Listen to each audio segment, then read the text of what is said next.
이번 시간에는 션트 시리즈 연결에 대해서 하려고 그러는데요. 이 시리즈 문제가 조금은 문제가 있어. 즉 다시 말해서 커런트 샘플링 하는 경우가 이상적인 경우에는 출력이 숏서키트가 됐을 때 우리가 아이디어란 케이스로 공식이 나왔기 때문에 실제 회로에 적용되면 항상 부하가 이렇게 달아붙습니다. 부하가 붙기 때문에 이 부하 처리가 상당히 힘들어. 그래서 조금 착각이 일어날 수가 있어요.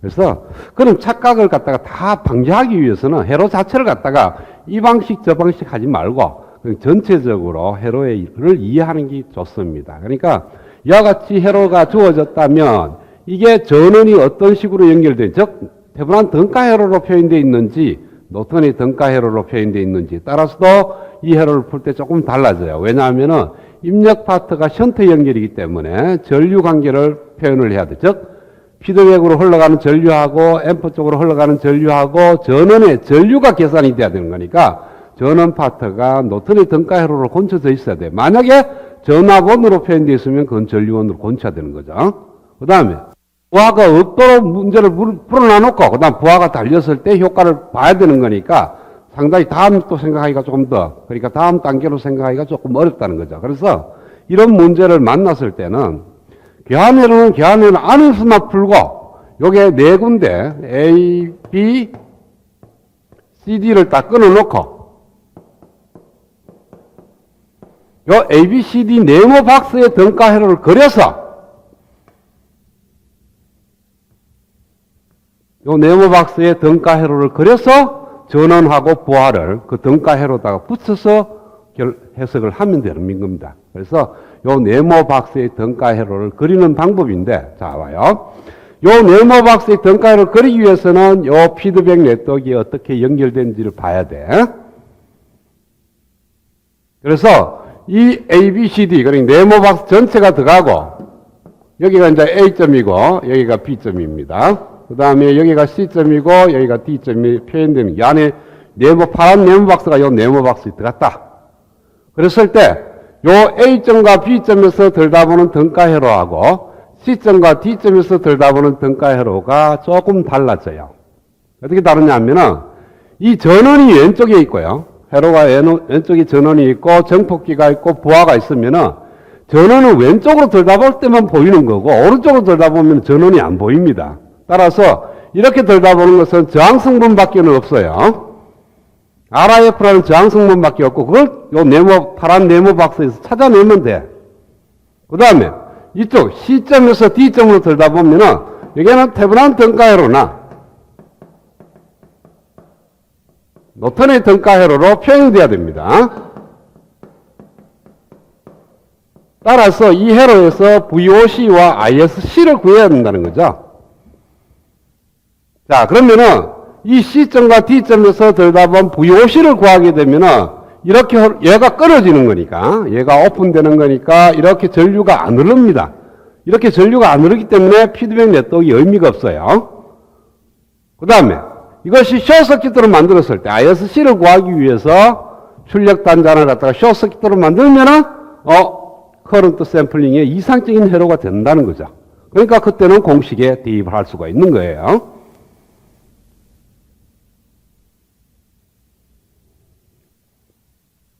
그래서 이 C점과 D점에서 들다본 태분한 등가 회로를 그리고 A점과 B점에서 들다본 부하 그리고 전원부 그리고 그 다음에 이쪽에 이게 전원부 그리고 입력장 그리고 태분한 등가 회로 그리고 부하를 달면은 피드백이 없는 등가 회로가 되고 이 회로를 풀면 답은 끝난다는 거예요.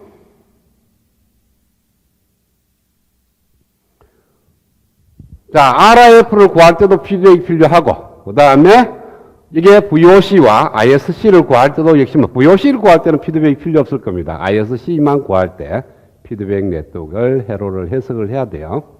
자, 그 다음에 이 주어진 회로의 등가를 그리기 위해서는 이 베타 네트워크의 등가 회로부터 먼저 찾아내야 됩니다. 그래서 베타 네트워크의 등가 회로는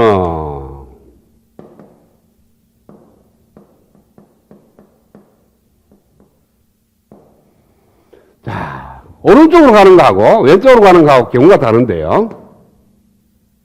먼저 오른쪽으로 가는 걸 보겠어요. 오른쪽으로 간다는 것은 출력단을 그린다는 거고, 왼쪽으로 가는 것은 이쪽에 입력단을 그린다는 거예요.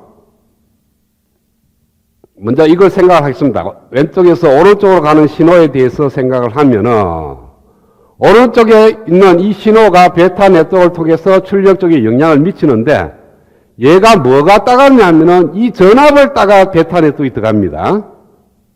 그러니까 여기에 들어가는 입력 전압 VI를 따서 베타 네트워크에 처리해서 그 나오는 결과를 출력 전류에 영향을 미치는 것이 아니고, 여기에 걸리는 전압, 요 전압이 출력 전압, 즉 앰프에 걸리는 전압에 영향을 미친다는 거죠. 그래서 이렇게 가는 것은 전압을 갖고 전압으로 바꿔가는 그러한 케이스입니다. 그 다음에 이렇게 가는 걸 보면요, 이렇게 가는 신호를 보면은 이쪽에서 출력 전류가 이렇게 흐르는 거예요. 출력 전류 I0가 이렇게 흘러서 베타 네트워크에 들어가서 그것을 갖다가 입력에 흐르는 전류 II에 영향을 미치는 거죠. IF가. 그래서 II를 변화시켜서 앰프로 들어가 출력 전류를 변화시키는 거니까, 이렇게 가는 신호는 전류를 갖고 전류를 만들어내는 거예요. 그러니까 오른쪽으로 갈 때는 전압을 받아서 내보내는 것도 전압이고, 왼쪽으로 갈 때는 전류를 받아서 전류를 내보내는 그러한 케이스가 되는 겁니다. 연결 방식 자체가.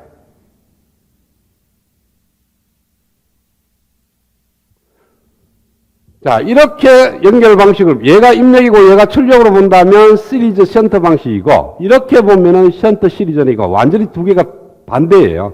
그래서 전압을 반대로 하면 전류가 된다는 거죠. 자, 그러면은 이렇게 가는 신호, 왼쪽에서 오른쪽으로 가는 베타 네트워크의 오른쪽 출력 쪽의 그림을 그리는 거고요. 요거는 출력 쪽의 그림을 그리는 거고, 요 그림은 입력 쪽의 그림을 그려야 되는 거예요. 자, 먼저 출력 쪽의 그림을 그리면은 뭐로 내보내느냐 하면 전압으로 내보내는 겁니다. 전압으로 내보내니까 전압원이 있어야 되고 저항이 있어야 돼. 이것이 R22의 의미고, 그 다음에 여기 전압을 내보내는데 이 전압이 누구 때문에 오냐면 입력 전압에 의해서 갖고 오는 겁니다. 입력 전압 VI에 의해서. 그래서 베타 G의 VI라는 값으로 나오게 돼요. 그 다음에 이쪽에 그림을 그리려고 하면 이렇게 가는 신호에 의해서 이쪽에 등가를 그리는 거니까, 이쪽에 뭐냐면 전류를 갖다가 영향을 미치는 거니까 이쪽 파트는 전류원으로 이렇게 표현돼야 돼요. IF 좀 딱 쓰고요. 그 다음에 저항 성분, 노턴의 등가율을 건쳐야 되니까 이런 식으로 모양이 만들어져야 됩니다. 그리고 이 전류의 크기가 누구냐 하면은 이 I0에 의해서 나오는 전류의 크기가 나오니까 베타 I0가 돼요. 요거는 베타 G라고 쓰는 거는 거꾸로 가는 영향을 의미하는 거고, 왼쪽으로 가는 베타만 이렇게 표기가 되는 겁니다. 자, 그러면은 이제 파란 네모 박스에 대한 등가율을 건치는데 RIF를 구하려 그러면은 이 저항은 어떻게 구하면 돼요? 여기다가 전압을 인가해서 흘러가는 전류를 구해서 I분의 V를 해도 좋고, 또는 전류를 흘려서 걸리는 전압을 구해서 I분의 V를 해도 좋죠. 그쵸? 다시 한번 볼게요. 옛날에 공부했던 겁니다. 어떤 두 단자 사이에서 들다 본 REQ 값을 구하는 거예요. 이 REQ는 뭡니까? 이 네모 박스가 갖고 있는 특성식이라는 것은 여기다가 내가 전압 V를 인가했을 때 흐르는 전류 I를 갖고, 특성식 V는 REQ니까, 저항 성분이 REQ니까 이와 같은 식을 만들어내서 이 자리에 있는 값이 바로 REQ가 된다는 거예요. 이렇게 하든지, 특성식을 구할 때는 꼭 전압만 할 필요는 없어요. I를 가했을 때 걸리는 전압 V를 구해도 역시 V는 REQ 곱하기 I가 되는 겁니다. 그래서 이렇게 풀어 좋고 이렇게 풀어 좋은데, 지금 케이스는 이 베타 네트워크로 가는 것이 전류입니다. 전류이기 때문에 여기다가 전압을 표현해 놔놓으면 이렇게 전류가 빠져나가니까 계산하기가 힘들어. 전압과 전류를 계산해야 되는 거니까. 따라서 여기는 전류를 표현하는 게 좋습니다. 그래서 입력장을 구할 때 지금 현재 파란 것 중에 A점과 B점 사이에 뭐를 인가하냐면 내가 IS라는 전원을 인가했을 때 여기에 걸리는 전화 VS를 구해. 그러면은 VS하고 ISB를 구하면은 바로 입력 저항값이 되는 겁니다. 그 다음에 출력을 그리려고 그러면은 이렇게 그려놓고 여기서 VOC를 구하고 그 다음에 ISC를 구하고 그러고 나서 구하면은 전체적으로 태블란 등가율 공치도 좋고요. 이렇게 그려도 좋고 아니면은 ISC에다가 RTH를 그려였는 이렇게 그려도 좋고 하여튼 이 두 개를 구해야 된다는 거죠. 그래서 입력은 이렇게 해서 구하고 RIF를 이렇게 구하고 출력단은 오픈 서킷의 전압과 숏 서킷일 때의 전류를 구하면 돼요. 자, 그러면은 이제 때가 오겠어요. 네모 박스를 그대로 따옵니다. 왼쪽에 있는 전원부는 이제 필요 없어. 그래서 입력 저항을 구하기 위해서는 IS라는 전류원을 공급합니다. 이렇게 공급하고 앰프가 있고요. 그 다음에 베타 네트워크를 그려요. 등가열을 그려놨으니까 R11이라는 저항을 그려놓고 IF를 그리고 이것이 베타 I0가 되는 거고 그 다음에 출력 쪽이 나오는데 여기도 마찬가지로 이런 스타일의 모양으로 만들어집니다. 좀 더 크게 그릴게요. 이렇게 와서 저항 R22가 있고 여기에 플러스 마이너스 베타 VGI, 베타 G의 VI 이런 식으로 VOC 이렇게 ISC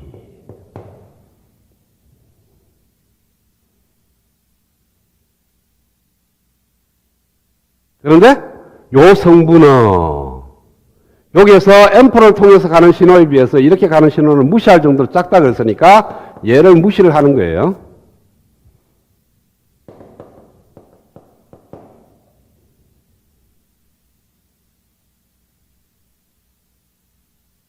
지난 시간에 이걸 무시하지 않고 한번 풀어보라 그랬죠. 그렇죠? 그러니까 이건 보통은 무시를 한다. 왜? 앰프로 흘러가는 거는 정폭이가 나오는 거고 베타 네트워크로 가는 거는 정폭 하지 않고 가기 때문에 앰프 쪽으로 가는 신호가 워낙 크기 때문에 베타 네트워크로 가는 신호는 작아서 무시할 수가 있다. 그래서 얘를 무시한다는 거죠. 싹 무시를 하면은 그냥 숏서킷가 된다는 거예요. 근데 무시하기 전에 뭘 해야 되느냐 하면은 그대로 최종적으로 무시하고 일단은 놔두겠습니다.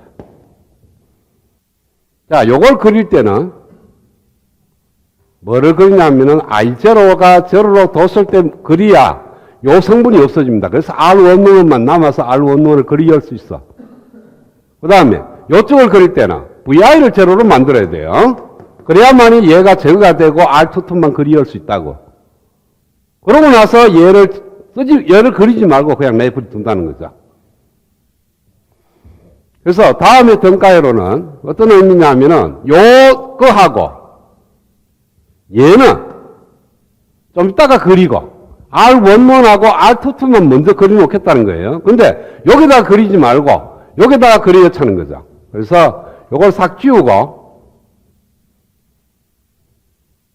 R11은 여기다요. 그 다음에 여기는 전류원만 하나 이렇게 표현하는 겁니다. 베타 I0만한 크기. 그 다음에 R22는 여기다가 그리었고 그 다음에 여기다 전압원을 하나 이렇게 그려있는데 얘를 갖다가 이제 그 다음에 무시를 하자는 거죠. 그럴 때 요 R11을 그릴 때 어떻게 하느냐 하면은 I0를 제로로 만들고 이 R22를 그려야 할 때 뭐냐? VI를 제로로 만들고 그래서 입력 루프를 그릴 때는 출력 전류를 제로 출력 루프를 그릴 때는 VI를 제로로 만들어 놔놓고 VOC하고 ISC를 구해 열면 됩니다.